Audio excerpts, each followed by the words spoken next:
Hello, my friends. Today, the situation on the front lines continue to worsen, and stopping the Russians remains unsuccessful. Let's start with the Pokrovsk direction. Here, the Russians are unable to advance past the village of Shevchenko, so they decided to bypass Ukrainian forces through the south. They have already broken the area between the settlements of Salone and Pishane across the fields, moving toward the village of Kotlynne. This territory is crucial as it includes the mine that is vital for Ukraine. Only 3 kilometers and 100 meters remain to the road. Fighting continues for Pishane and Novooleynivka. Further south, Russian forces have captured Novooleynivka and are assaulting Novoyelizaveta and Ukrainka, where they have managed to advance 2 kilometers and 100 meters. The situation here is deteriorating rapidly. Battles are also ongoing for Zelene, Dachinske, Lysivka, Suchy Yar, and near Mirnograd, where the Russians are assaulting the villages of Prominy and Myrolubivka. Meanwhile, Pokrovsk itself is gradually being leveled to the ground. The Russians have increased their shelling of the city, leaving fewer and fewer intact buildings standing. In the Kurakhove direction, the situation is equally catastrophic. The Russians have managed to advance in multiple directions. Today, they are attempting to storm the village of Bohatyr and Kostyantynopol.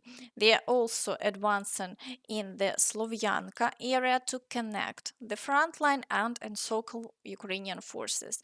Fighting continues for Dachne, and they are breaking through from Kostyantynopolske, which has already fallen under the Russian control. Overall, the front in this area continues to collapse, and halting the Russian advance has been impossible. So far, the Russians are relentlessly deploying more equipment to the Kurakhove direction. In the direction of Velyka Novosilka, Russian forces have also managed to advance and have intensified shelling in the front line zone. It's highly likely they are planning to move north from the village of Novy Komar. Assaults on Velyka Novosilka are ongoing, with the Russian forces breaking through near Makarivka and attacking Novosilka and Novopil. Here too, the front line continues to shift unfavorably for Ukrainian forces. In the Zaporizhzhia direction, the Russians are still attempting to break through toward Mala Tokmachka. However, so far they haven't achieved any success, and the front line remains unchanged. In the Kherson direction, Russian forces have also achieved some success. They managed to advance closer to Antonivka and have taken control of the entire area around the Antonivsky Bridge. This may indicate possible attempts to cross to the right bank. Considering the number of troops Russia is throwing into these assaults, there is a likelihood that some could indeed manage to break through. As a result, the situation here is deteriorating. In the Toretsk direction, the Russians are assaulting Leonidivka and attempting to push further into Toretsk. For now, there have been no changes along the front line, but the situation remains very challenging. In the Chasiv Yar area, activity has decreased, with fighting now concentrated solely within the city, and there have been no changes along the front line. In the Siversk direction, Russian forces are assaulting Grigorivka and attempting to break through in the Serebryanka forest. However, they haven't achieved any success, and the situation here remains unchanged. In the Lyman direction, activity has significantly increased today. Russian forces are attempting to cross the water barrier near the village of Ivanivka. They are also assaulting Terny and Yampolivka and trying to break through near Torsk. However, they haven't achieved any success and the front line remains unchanged over the past day. In the Borova direction, there is a considerable activity today. Russian troops are assaulting Sinkove and Zaporizhzhia, advancing toward Nova Kruglякivka and attacking Lozova, Zelený High, and trying to move across the fields toward Novosergiyevka.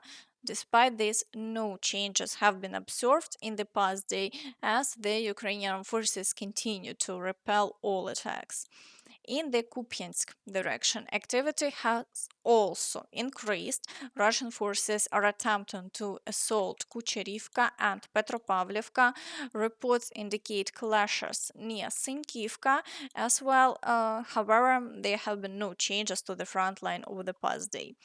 In the Kharkiv direction, the Russians continue shelling but haven't initiated offensive actions.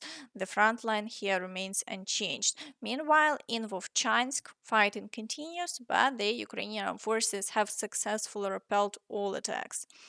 In the Kursk direction, Russian and North Korean forces show no signs of reducing the activity. Reports indicate approximately 50 assaults daily, but no changes in the front line have been observed. Updates on the map are expected soon. Meanwhile, foreign analysts continue to shout their theories on how this war might end. Peace talks. Experts predict peace negotiations might occur in 2025. However, due to Russia's hardline stance, the outcomes will likely be uncertain. Talks could even escalate the conflict as Russia shows no intention of pursuing peace. Trump's strategy. Donald Trump has yet to provide clear answers regarding Ukraine. Thus, forecasts for the coming year remain ambiguous. The situation will become clearly after the new president's inauguration.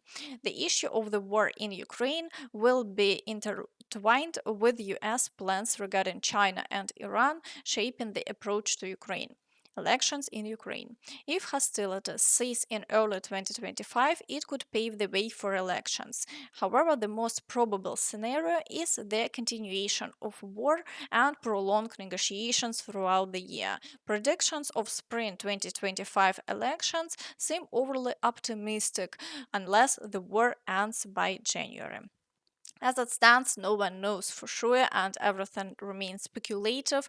The real picture will emerge only after Trump's inauguration. And that's all from me. So please don't forget to like this video, subscribe to the channel, and hit the notification bell to stay updated on all the latest news. Thank you for watching and see you next time. Bye bye.